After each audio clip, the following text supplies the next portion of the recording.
Every basic ability, skill, and talent can be developed through hard work, good strategies, persistence, dedication, and input from others. Where focus goes, energy flows. So focus your energy on continuous learning and stop wasting time thinking about looking smart. Build resistance, build vulnerability, build courageousness, and face adversity with a smile. Become comfortable with uncomfortable. You know, the only person that you need to prove anything to is you. Imperfect action trumps perfect inaction. Stop wasting time and get on with it. Failure is part of learning, so start learning by taking action.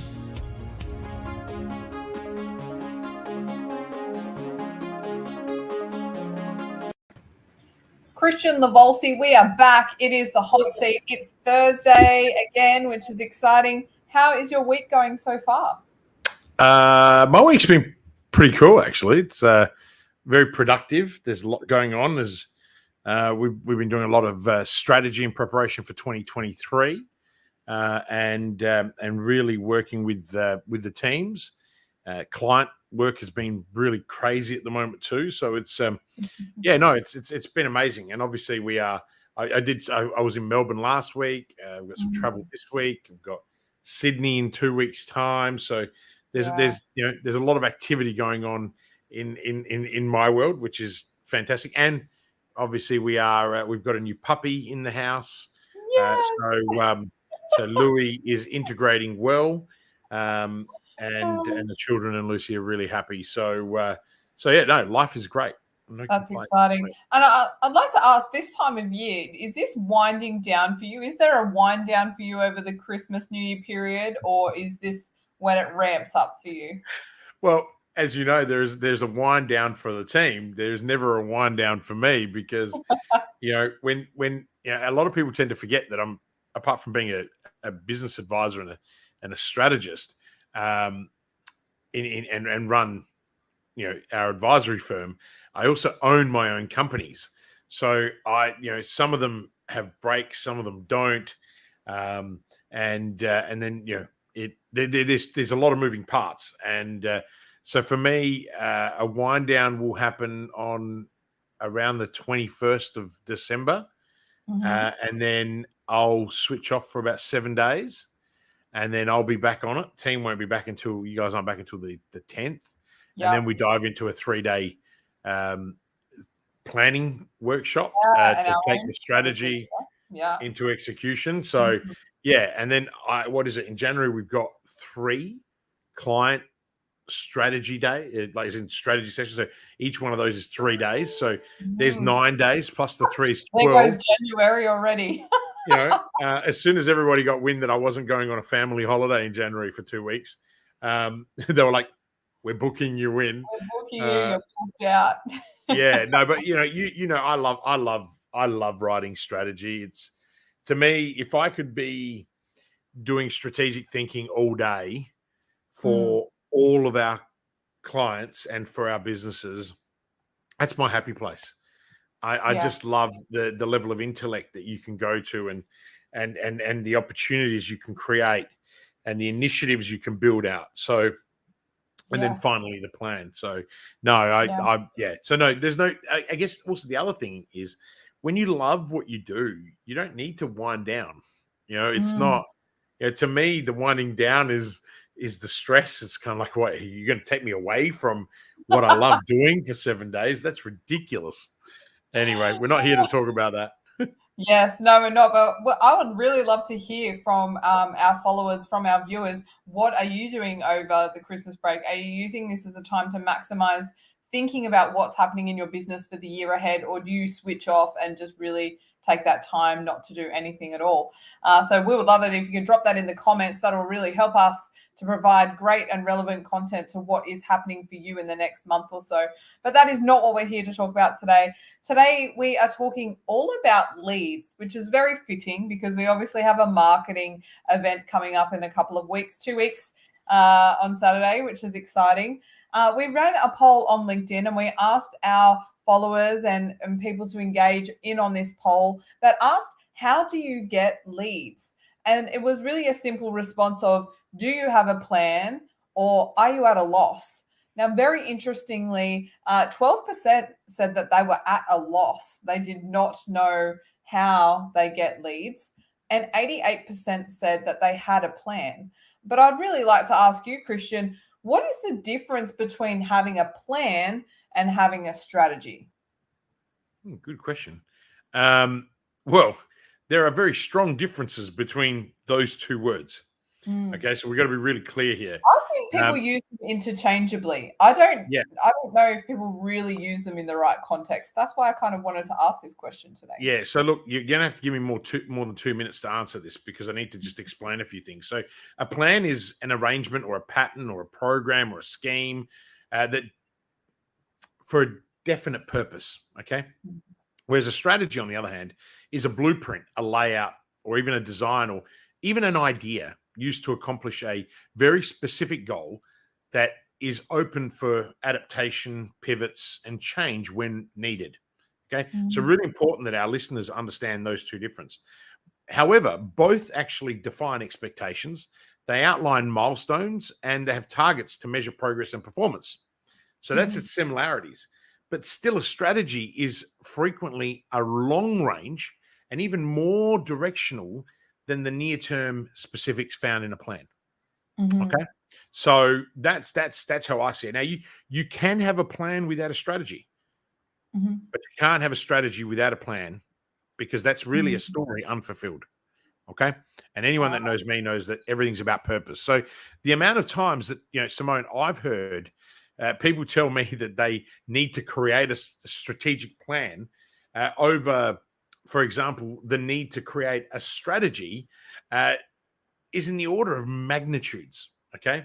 And most people see strategy as an exercise to producing a plan, which then becomes nothing more than really a long list of initiatives with timeframes and assigned resources, right? So the initiatives often are then labeled strategies, and the initiatives become a long list of strategies in themselves.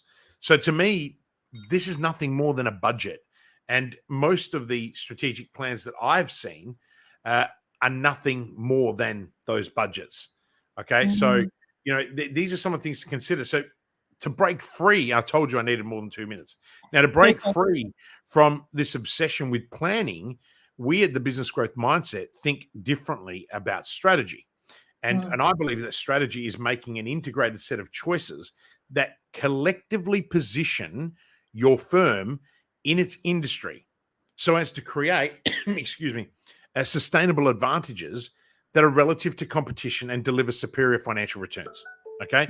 So this is why we focus on a 4-step framework with 5 underlying questions that generate market dominating, competitor crushing strategies that generate a minimum of 20% annualized growth with strong margin growth. So that's our difference, because often people say to me, well, what makes you different? Well, apart from the fact that I'm a pretty good strategic thinker and I rate myself highly, our results actually define us. Recently we were talking about, our clients, and, clients are coming to me saying, we've just had, annual board meetings and stuff. And people are like, Kristian, how are you getting us to grow at 38% year on year with strong margin growth? And that's just one company. I mean, I went and had a look. I think we talked about this. I went and had a look. And I think sometimes I don't even want to care about verifying the quality of the outcomes that we deliver, because that's just my job. But we did this exercise and it was shocking. We're talking, minimum 10 to 15% growth for our smallest customers, right up to 300-400% for some of our other customers. And the average growth of any of the people that I'm writing strategy for and then staying on the execution journey with them was 29.7%. I mean, that's just crazy. So, that's the reason why, because we look at strategy and planning as 2 very separate things. And so I think that's really important Mm-hmm. that our listeners understand that. Yes. Thank you. That was definitely worth breaking the time limit for. All Yeah, right. My apologies. next question for you is we're going to just we're going to dive into a little bit more about the lead sort of stuff now. So, Okay. what is your definition of a lead? What's the crucial information people should be getting? Like what really is a lead? I know we all have different interpretations of that, but what does it really mean? Look, a lead in modern marketing is anyone who's given you their details. Okay, let's just Mhm, leave it like that. But depending on whether it was an inbound or outbound lead, this can be in the form of an email address, a telephone call, a chat.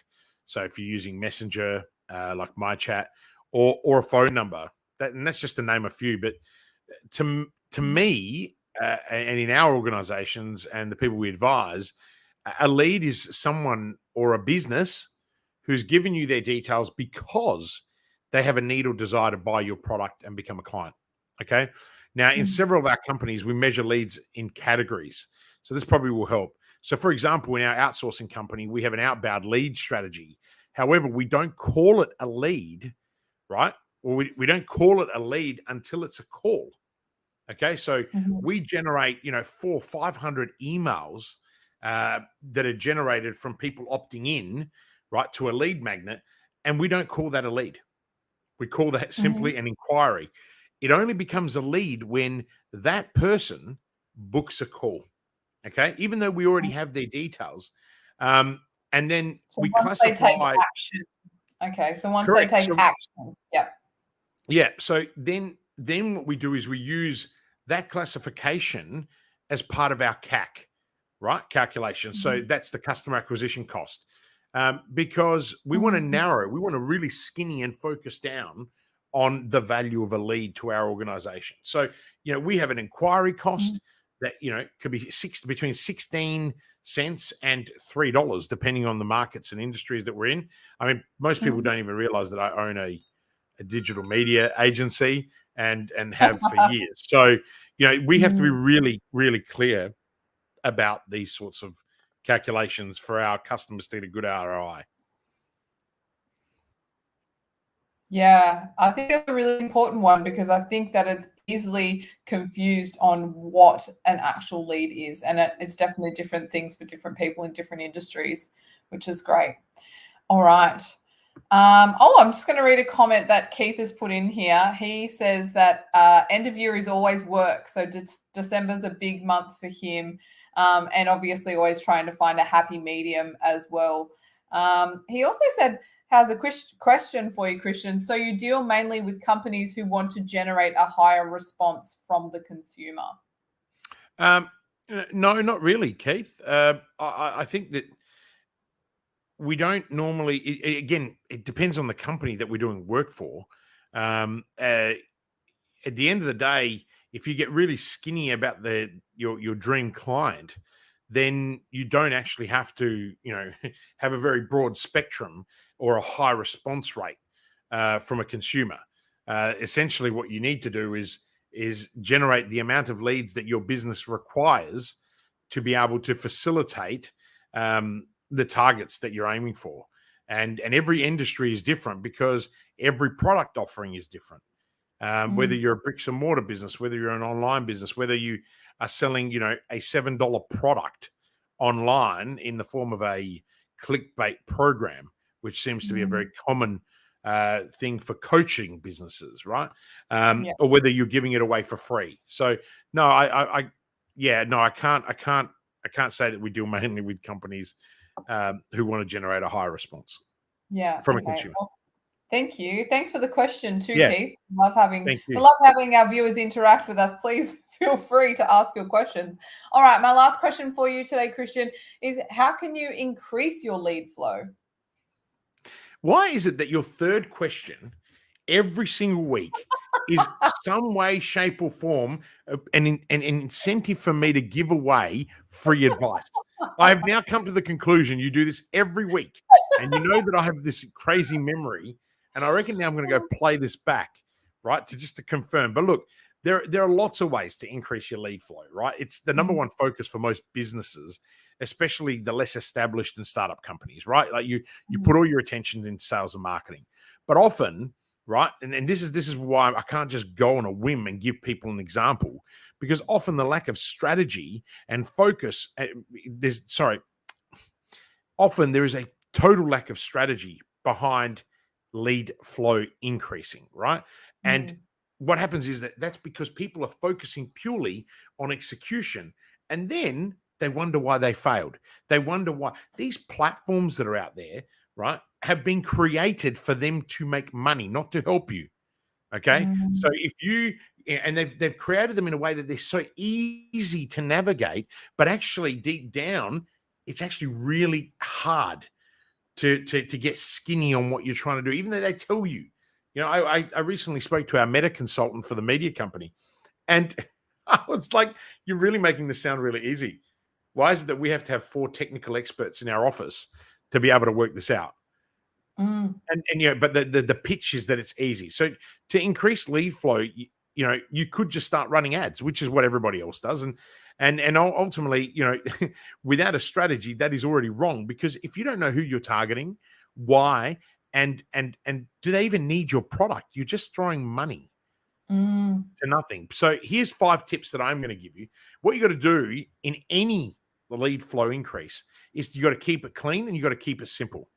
You got to present a very clear call to action, right?